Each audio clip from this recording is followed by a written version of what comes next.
तो आईडी के बेस पर हम लोग सब कुछ देखते हैं।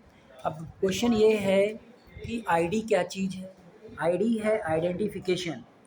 हम किसी डॉक्टर को, किसी पेशेंट को उसके नाम से नहीं पहचान सकते, ना ही कॉन्टैक्ट नंबर से पहचान सकते हैं। तो हर एक पेशेंट को, हर एक डॉक्टर को, हर एक एम्प्लॉई को एक आईडी दे दी जाती है। या तो फिर हम लोग ये करते हैं कि आधार कार्ड नंबर ले लेते हैं, उससे आइडेंटिफिकेशन करते हैं, या ड्राइविंग लाइसेंस है तो ड्राइविंग लाइसेंस नंबर ले लेते हैं, उससे आइडेंटिफिकेशन करते हैं। तो हम लोग एक न एक चीज़ को आईडी बनाते हैं। अगर हम इनमें किसी को आईडी नहीं बनाना चाहते हैं, तो हम लोग क्या करेंगे, अपनी तरफ से एक आईडी बनाएँगे। जैसे हम लोग टाइफाइड के पेशेंट का बना सकते हैं आईडी, TP1 यानी टाइफाइड पेशेंट 1।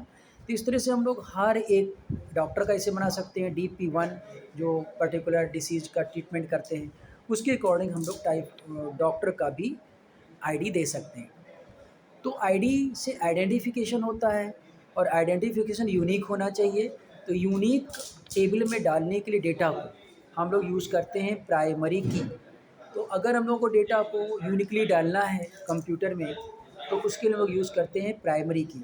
अगर हम लोग प्राइमरी की नहीं लिखेंगे, तो मान लो एक डॉक्टर को एक आईडी चली गई, तो दूसरे डॉक्टर को भी वही आईडी चली जाएगी। इसलिए देखने वाली बात है कि जो आईडी एक डॉक्टर को गई है, वही आईडी दूसरे डॉक्टर को ना जाए। तो इसलिए हम लोग वहाँ पे यूज़ करते हैं प्राइमरी की का। इसके अलावा हम चेक कंस्टेंट का भी यूज़ कर सकते हैं। कि चेक कंस्टेंट क्या होता है कि अगर इतनी एज से ज़्यादा है तो डेटा इंसर्ट ना हो, या इतनी एज से कम है तो डेटा इंसर्ट ना हो। ये सारी चीज़ें हम लोग कर सकते हैं। तो यहाँ पे इंसर्शन जो होगा वो on the basis of criteria होगा। तो हम लोग डेटाबेस में डेटा को स्टोर कर सकते हैं on the basis of criteria.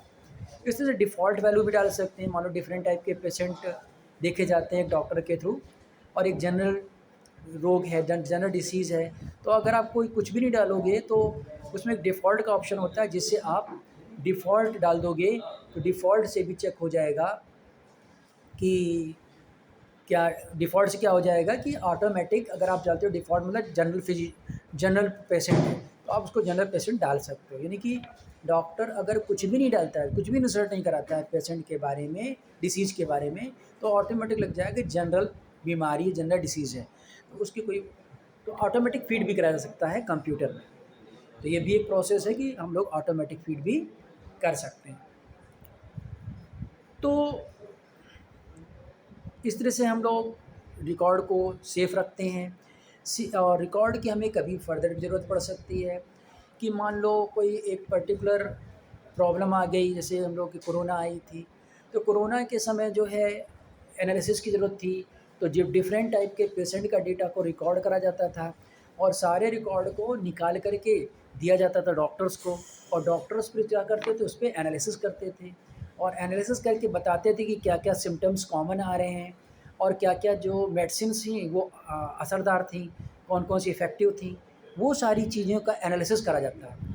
तो पेशेंट का रिकॉर्ड, डॉक्टर का रिकॉर्ड यूँ ही नहीं स्टोर करते कि यूँ ही स्टोर कर दिया। एक तो इसलिए रिकॉर्ड स्टोर करते हैं कि डॉक्टर की सैलरी गई कि नहीं गई मंथली, क्या क्या रिकॉर्ड रहा, और इस पेशेंट का क्या रिकॉर्ड रहा, ये सारी चीज़ों के लिए हम रिकॉर्ड तो स्टोर कराते ही हैं। लेकिन साथ ही साथ हम लोग इसलिए भी रिकॉर्ड स्टोर कराते हैं ताकि जो भी डिसीज़ वगैरह हो, कोई पर्टिकुलर टाइप की कोई रोग हो गया हो, तो उसका जो है एनालिसिस करा जा सके, और उसके लिए फिर एक ट्रीटमेंट करा जा सके। ये चीज़ें भी देखी जाती हैं।